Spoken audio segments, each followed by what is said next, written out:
শুরুতেই বলা হচ্ছিল যে আইনশৃঙ্খলা পরিস্থিতি আমরা দেখলাম হাদির হত্যাকাণ্ডের পর আরও একাধিক ঘটনা দেখলাম। এ বিষয়ে আপনি যদি সংক্ষেপে কিছু বলতে চান। দেখেন, প্রথমে প্রায় মাসখানেক আগে চিরঙে মিছিলে গুলি করে একটা কর্মীকে মেরে ফেলা হয়েছে। ওর থেকে প্রত্যেক দিনই একজন দুইজন এরকম হচ্ছেই।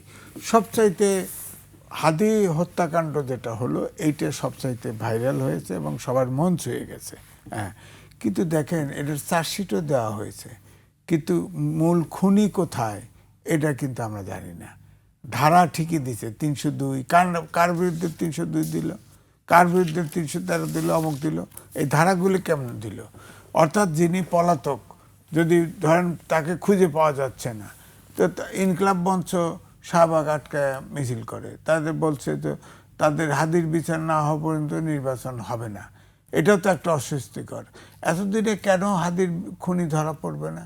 বর্ডার পাস করে বড় শোনা যায় বর্ডার পাস করে গেছে, ভারতে চলে গেছে, সেটা তো প্রমাণ নাই। আবার শোনা যায় দেশের ভিতরে আছে, সেটাও তো প্রমাণ নাই। তা আপনি চার্জশিট দিলেন, এটা হলো লোক দেখানো, এটা হলো জাস্ট স্পেসিফাই করার জন্যে ওই ইনকলাব মঞ্চ যাতে সান্ত্বনা পায় যে চার্জশিট দিয়ে ফেলছে, এখন অনুপস্থিতিতে বিচার হবে। আসামি পাবেন কোথায়? আসামি পাবেন কোথায়?